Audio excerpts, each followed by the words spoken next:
Friends, आज की short analysis में हम डिस्कस करेंगे डॉक्टर रेड्डीज लेबोरेटरीज स्टॉक के ऊपर। दोस्तों, ये स्टॉक अगर आप देखो तो अक्टूबर 2024 से करेक्शन के अंदर चल रहा है। ओवरऑल अगर आप देखो तो ये स्टॉक ने 2 महीने पूरे करेक्शन में बिता दिए और करेक्शन में भी दोस्तों स्टॉक ने दोनों तरह का करेक्शन दिया, प्राइस वाइज टाइम वाइज दोनों।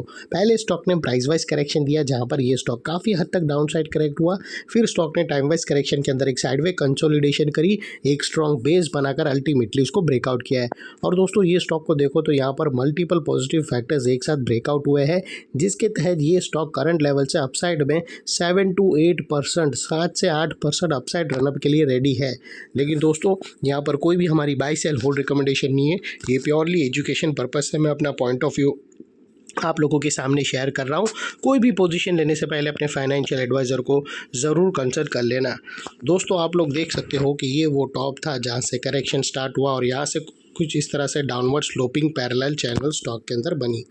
और जब तक स्टॉक ये डाउनवर्ड स्लोपिंग पैरेलल चैनल में था, स्टॉक प्राइस वाइज करेक्शन के अंदर एंगेज रहा और यहाँ पर back to back lower lows hit हुए। दोस्तों अगर आप देखो तो फर्स्ट लोअर लोज यहाँ हिट हुआ, सेकंड लोअर लोज यहाँ ट्रिगर हुआ और लास्ट लोअर लोज यहाँ हिट हुआ। और जैसे ही दोस्तों ये downward sloping parallel channel upside में ब्रेकआउट हुई, इससे मल्टीपल हाई राइज को ब्रेक करके उसके अबाउ सस्टेन क्लोजिंग देकर कंफर्म कर दिया करेक्शन कंप्लीटेड। यहाँ पर हमें 2 मेजर पॉजिटिव सिग्नल मिले फ्रेंड्स। पहले तो उसने डाउनवर्ड स्लोपिंग पैरेलल चैनल को अपसाइड में ब्रेक किया, जिसके वजह से जो स्ट्रेट डाउनसाइड फॉल आ रहा था प्राइस वाइज करेक्शन का, अल्टीमेटली वहाँ पर ब्रेक लग गई। सेकेंडली लोअर लोज हाई राइज में शिफ्ट हो गए और दोस्तों यहाँ पर लोअर लोज हाई राइज शिफ्ट होने से दोस्तों हमें ये फर्स्ट कंफर्म मिल जाता है कि स्टॉक के अंदर करेक्शन कंप्लीट हो चुकी है और ट्रेंड इसका चेंज हो चुका है। अनलेस एंड अनटिल यहाँ पर कोई नया लोअर लोज ना मिले या पुराने लोअर लोज के नीचे मार्केट क्लोजिंग ना दे दे, तब तक हम यही मानकर चलेंगे कि यहाँ पर बॉटम लग गई है और करेक्शन कंप्लीटेड। और दोस्तों बात कर लेते हैं यहाँ पर डाइवर्शन की। तो फ्रेंड्स अगर आप MACD डालकर चेक करो या RSI डालकर चेक करो, आप लोगों को यहाँ पर डाइवर्शन विटनेस होगा। प्राइस एक्शन की जो लास्ट लोअर लो स्विंग अगर आप देखो तो वो दोस्तों डाउन साइड की तरफ टिल्ट होते हुए हमें मिलते हैं। वही दोस्तों MACD की ऑसिलेशन देखो तो अपसाइड में टिल्ट होकर यहाँ से हमें ब्रेकआउट मिला है, जो एक अपसाइड मोमेंटम पम्प कर सकता है स्टॉक के अंदर। और अल्टीमेटली दोस्तों बात कर लेते हैं यहाँ पर चार्ट पैटर्न की। तो फ्रेंड्स अगर आप देखो तो यहाँ पर हमें एक triangular chart pattern clearly witness होता है। दोस्तों अगर आप यहाँ पर विटनेस करो तो हमें क्लियरली ट्रायंगुलर चार्ट पैटर्न यहाँ पे ब्रेकआउट होता हुआ मिलता है और इसकी जो नेकलाइन निकल कर आती है वो तकरीबन 1260 की है। और दोस्तों ये जो इनसाइड रेंज है ट्रायंगुलर चार्ट पैटर्न की, ये तकरीबन दोस्तों 7 से 8% की है, जो ऑलरेडी यहाँ से ब्रेकआउट हो चुकी है। अपसाइड सस्टेन मूव स्टार्ट होगा तो स्टॉक 10 to 12% तक रनअप देगा, 7 to 8% तक रनअप देगा। और वो लिहाज से दोस्तों स्टॉक का जो अगला टारगेट निकल कर आता है वो तकरीबन 1360 का आता है,